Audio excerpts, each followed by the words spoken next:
আসসালামু আলাইকুম প্রিয় দর্শক, আপনারা যে যেখান থেকে আমার ভিডিওটি দেখছেন সবাইকে আমন্ত্রণ জানাচ্ছি আমার আজকের নতুন রেসিপিটি দেখার জন্য। আমার আজকের রেসিপিটি হচ্ছে গরুর মাংসের রেসিপি। আমি যেভাবে মূলত রান্না করে দেখি এটা আমি আপনাদের সাথে শেয়ার করছি। এখানে আমি 1.5 কেজি পরিমাণের মতো গরুর মাংস নিয়েছি। এখানে আমি প্রথমে 4-5টা এলাচ দিয়ে দিচ্ছি, 2টা তেজপাতা আমি এখানে দিয়ে দিয়েছি, আমি 2টা দারচিনি, 3-4টা লবঙ্গ, 3-4টা গোলমরিচ আমি এখানে অ্যাড করে দিয়েছি। এখানে আমি আদা রসুন পেঁয়াজকে একসাথে ব্লেন্ড করে আমি এখানে দিয়ে দিয়েছি। তারপর আমি এখানে 1 টেবিল চামচ সর্ষে বাটা দিয়ে দিচ্ছি।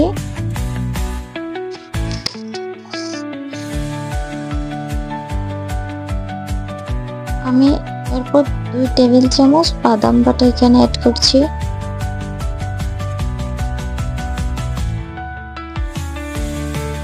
যেটা প্যাকেটের রাঁধুনি মশলা প্যাকেট পাওয়া যায় গরুর মাংসের, ওইটা আমি এখানে অ্যাড করছি। আমি এখানে পুরো প্যাকেটটাই দিয়ে দিচ্ছি।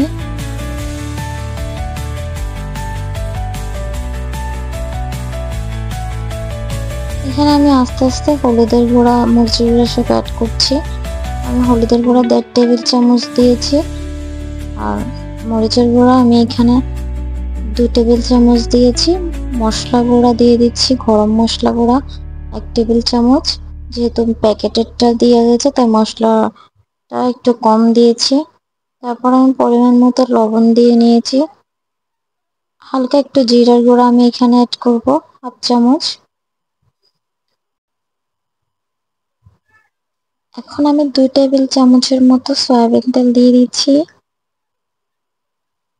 সর্ষে তেল দিয়েও করা যেতে পারে, আমি মাঝে মধ্যে সর্ষে তেল দিয়েও করে থাকি।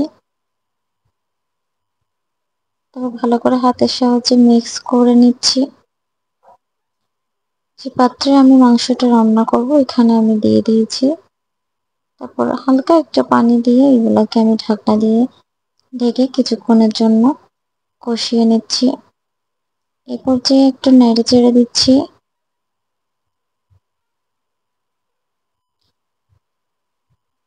যখন এভাবে পানি বের হয়ে যাবে মাংসের ভিতর থেকে, তারপর আমি এখানে কিউব করে কাটা আলুগুলো দিয়ে দিচ্ছি। চাইলে এটা প্রথমেও গরুর মাংসের সাথে দিয়ে দিতে পারেন, কিন্তু আমার কাছে এটাই বেস্ট লাগে, কারণ মাংস সিদ্ধ হতে অনেক সময় লাগে। তাই আমি গরুর মাংসটা যখন 20% সিদ্ধ হয়ে যায় তারপর আমি আলুটা অ্যাড করে থাকি।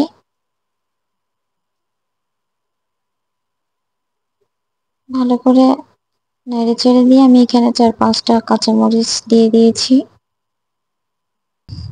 কিছুক্ষণ কষিয়ে নেওয়ার পর আমি এখানে ফুটন্ত গরম পানি দিয়ে দিচ্ছি। অবশ্য ফুটন্ত গরম পানি দেওয়ার চেষ্টা করবেন, এতে করে মাংসগুলো খুব তাড়াতাড়ি সিদ্ধ হয়ে যায়। এরপর 1 ঘন্টার চাইতেও কম সময় লেগেছে আমার মাংসগুলো হতে। আমার মাংস হয়ে গিয়েছে। তারপর আমি এখানে এই পর্যায়ে আমি কিছু পেঁয়াজ বেরেস্তা করে রেখেছিলাম, এগুলো আমি মাংসের উপরে দিয়ে দিয়েছি। এতে ফ্লেভারটা ভালো আসে, দেখতেও মাংসটা অনেক সুন্দর লাগে। এতে আমার মাংসগুলো হয়ে গেছে। আমি আরো 2-3 মিনিটের মতো এইভাবে জাল করে নিয়েছি। আপনাদের কাছে আমার রেসিপিটি কেমন লেগেছে জানাবেন। আমার কিছু ভিডিও এখানে স্কিপ হয়েছে, যার কারণে আমি পুরো দেখাতে পারিনি, তাই আমি আপনাদেরকে বলে দিচ্ছি। এটা 1 ঘন্টার মতো আমি রান্না করেছি ভালো করে। আমার রেসিপিটি ভালো লাগলে অবশ্যই একটি কমেন্ট করবেন আর আমার চ্যানেলের সাথে থাকবেন। আসসালামু আলাইকুম।